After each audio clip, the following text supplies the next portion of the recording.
Alors nous allons continuer, nous allons faire exercice 2 et 3, probabilité. C'était du Bernoulli classique. Du classique de chez Classique. Un service de gestion d'un grand magasin estime que 3% des factures émises chaque mois comportent des erreurs. On prélève au hasard 4 factures. Le nombre de factures est suffisamment grand pour que l'on puisse assimiler ce prélèvement à un tirage successif avec remise. Tirage successif avec remise, ça veut dire quoi? Ça veut dire succession d'épreuves de Bernoulli indépendantes et identiques. Donc, nous avons un schéma de Bernoulli de paramètres n et p. N représente le nombre d'épreuves, il y en a 4 plutôt, et p va nous représenter la probabilité du succès. Donc la variable aléatoire x qui compte le nombre de factures qui contiennent des erreurs lors de prélèvement de x, lors de prélèvement de 4 factures. Et S, c'est la facture comporte des erreurs. Alors, S, c'est la facture, donc x, paramètre, donc la variable aléatoire x va suivre une loi binomiale de paramètres n égale 4 et p égale 0,03. Donc voilà, tout ça, c'est facile. Exprimer à l'aide d'une phrase l'événement suivant. 1. Je vais mettre là plutôt. X égale 1. Alors ça veut dire, c'est l'événement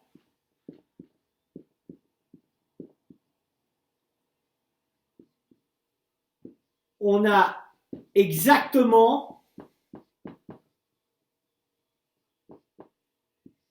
une facteur erronée.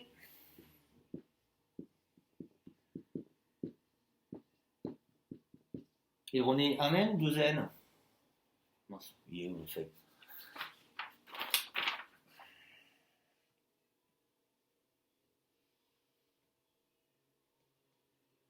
Bon, je vais travailler un n. D'accord? Alors, ça c'est l'événement x égale 1. 2, x est inférieur ou égal à 2. Alors là, il y a deux façons de le rédiger. Là, ça veut dire au moins 2 factures erronées. Parce que au moins 2 factures erronées, ça veut dire qu'on en ait une ou 3, on en aurait une ou 0. Ou bien au plus 2 factures erronées. D'accord? Donc ça veut dire qu'on a au moins 2 factures erronées. On peut en avoir une ou 0. Ou vous pouvez dire au plus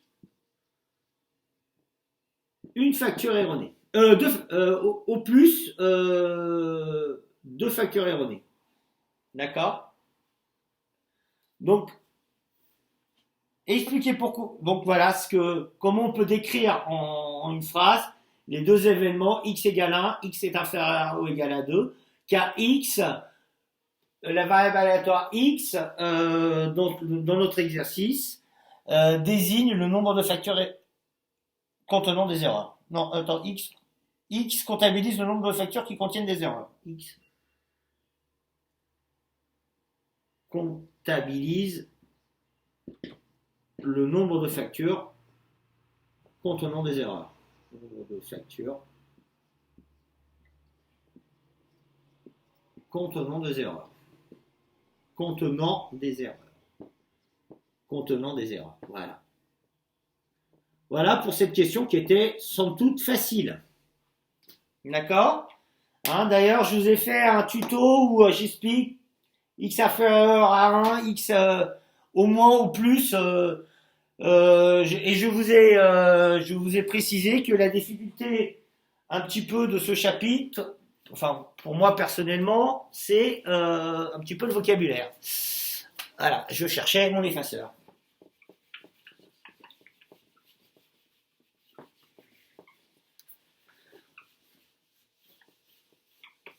Alors, maintenant, la rédaction classique d'un exercice type Bernoulli, je dirais, c'est toujours la même. Alors, qu'est-ce qu'on fait dans cet exercice? Que fait-on? On a une succession de 4 épreuves de Bernoulli.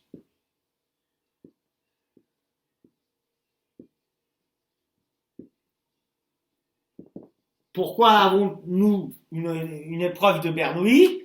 Car à chaque fois qu'on tire une facture, nous avons deux issues possibles. Ou la facture est bonne, ou la facture est erronée. Nous considérons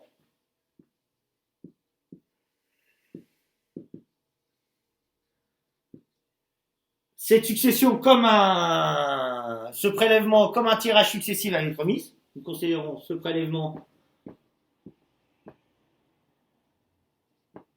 comme un tirage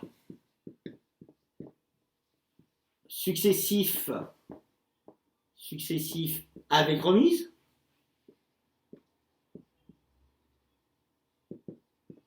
D'accord? Donc, la succession d'épreuves de Bernoulli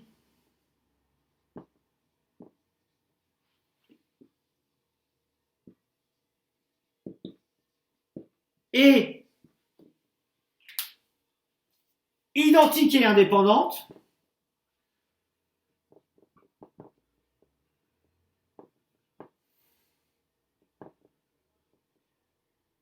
Indépendante. D'accord? Donc, nous avons un schéma de Bernoulli.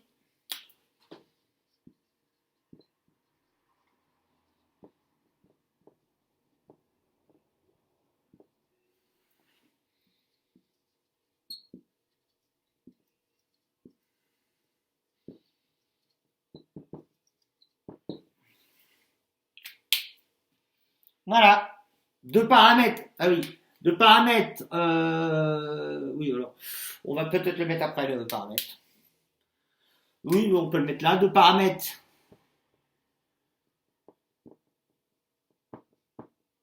N égale 4. Et P égale 0,03. D'accord? Puisque 3%, c'est ça, hein, c'est 3%. On estime que 3% des factures comportent des erreurs. Donc à partir de ce moment précis, nous allons ajouter l'information suivante, c'est que la variable aléatoire x qui comptabilise le nombre de factures Bernoulli suit une loi binomiale de paramètres n égale 4 et p égale 0,03. La variable aléatoire grand X qui comptabilise le nombre de factures comportant des erreurs. Ah, il faut rédiger en maths un petit peu, hein. Faut écrire. Suit une loi binomiale. B 0,03, 4 de paramètres. Ça veut dire deux paramètres n égale 4 et p égale 0,03. Voilà. Nous avons répondu à la question 2. Alors la question 3 est stupide, car elle n'apporte rien du tout. Mais bon, des fois c'est comme ça. Moi je la trouve très stupide, parce qu'on n'a pas besoin de l'arbre. Parce qu'on n'a pas besoin de l'arbre en fait pour raisonner, car il suffit d'appliquer la loi binomiale aussi souvent qu'on veut. Alors ils veulent qu'on fasse un petit arbre avec les 4 succès. Alors 1, 2, S bar. Ensuite, ça c'est la première facture. 1, S bar, S, S bar, 2. Ensuite, S, S bar, S, S bar, 3. S, S bar, S, S bar. Donc ça fait 3. 4. S, S bar, S, S bar, S, S bar, S, pardon, S, S bar, S, S bar, S, S bar, S, S bar, ça commence à être lourd, S, S bar. Voilà, d'accord? Et à chaque fois, vous allez mettre sur les S, la probabilité du succès, c'est 0,03. 0,03, 0,03, 0,03. Et la probabilité de l'échec, c'est 1 moins 0,03, c'est 1 moins P, donc c'est 1 moins, voilà, 0,97. 0,97, et puis à chaque fois, enfin voilà, vous remplissez 0,97 sur les S-bars. D'accord? Par exemple, ici, vous avez 0,97. Ici, vous avez 0,03. D'accord? Voilà. Mais ça n'apporte rien pour la résolution de l'exercice. Mais bon. Alors maintenant, il nous demande des choses intéressantes. P de x égale 1, P de x égale... oui.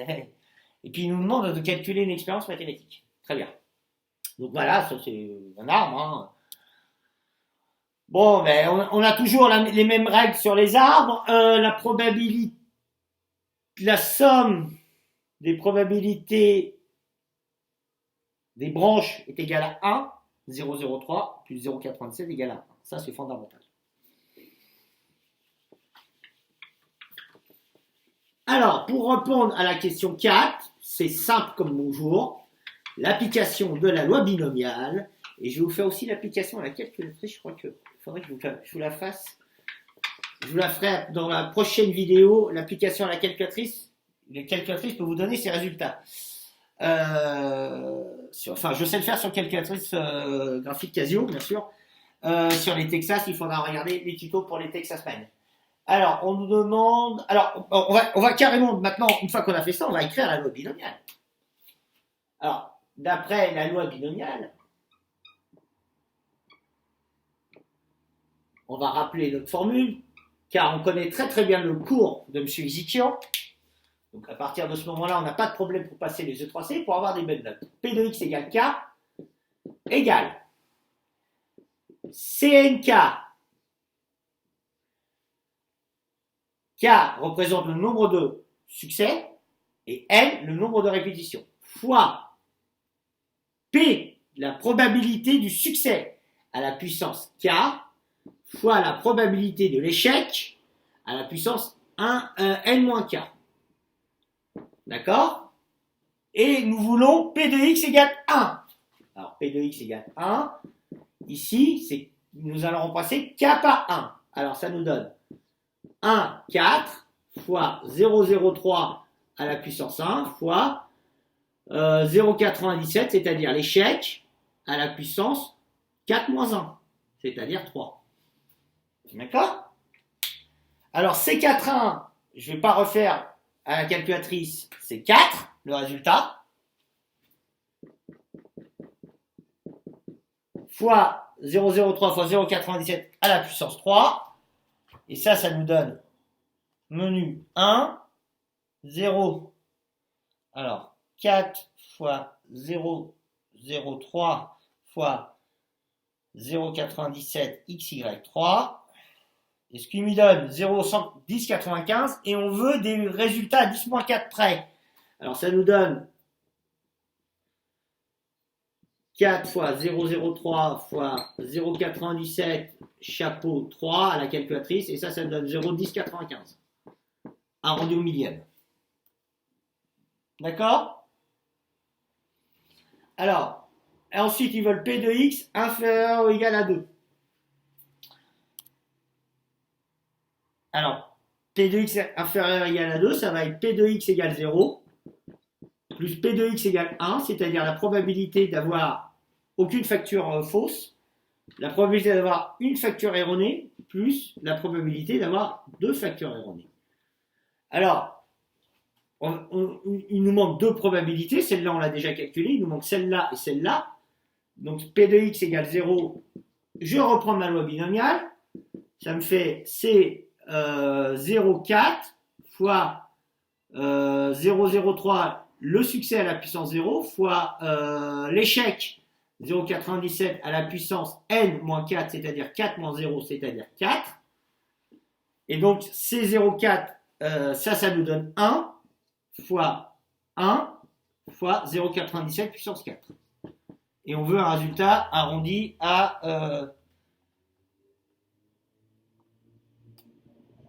donc ça nous donne 0 arrondi à 10-4, donc 0,88 529. Donc ça nous donne, je vais mettre le résultat et je vais vous montrer l'arrondi. Donc on a ça. Donc on va arrondir, on veut un chiffre au 10 millième, donc ça va nous donner 3. Là et là. On a, parce que c'est des probabilités qu'on va avoir besoin. Il faut que je les marque quelque part. Alors, je vais marquer ça comme ça. Je vais garder ma loi binomiale comme ça. Vous avez la formule sous les yeux quand je résous l'exercice. Donc, P de x égale 1, c'est 0,1095.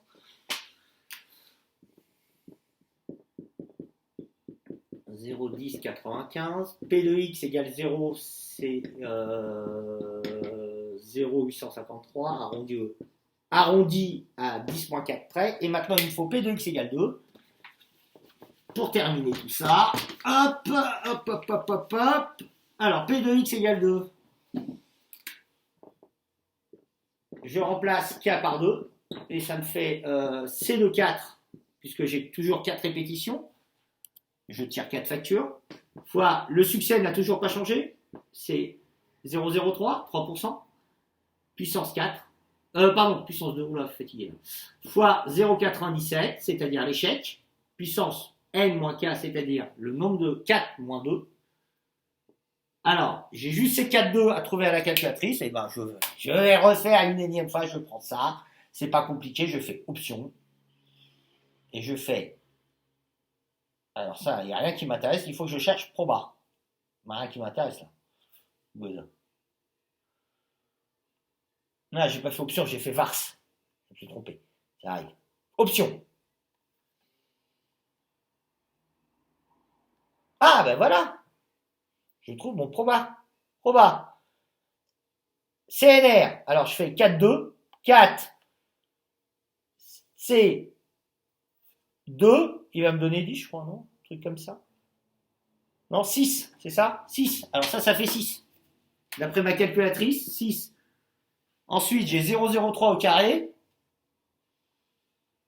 fois 6, fois 0,97 au carré, et ça me donne 0,00, alors ça me donne 0,00, 1, 2, 5, et après j'ai un 0 et j'ai un 8.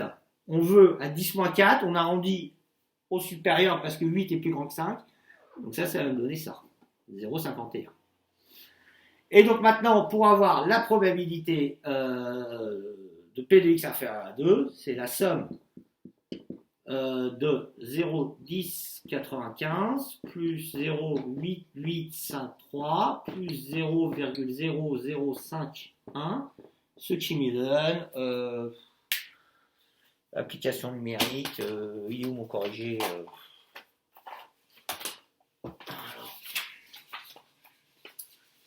Évite de taper, ça ira plus vite. Quoique en tapant des fois, on gagne du temps aussi. Et donc 0,99999.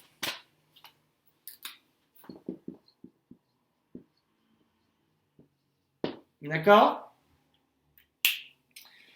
On veut laisser. Alors, dernière question 5, calculer l'espérance mathématique de cette expérience. Dans un schéma de Bernoulli, je sais que l'espérance mathématique, c'est le nombre de successions fois la probabilité du succès.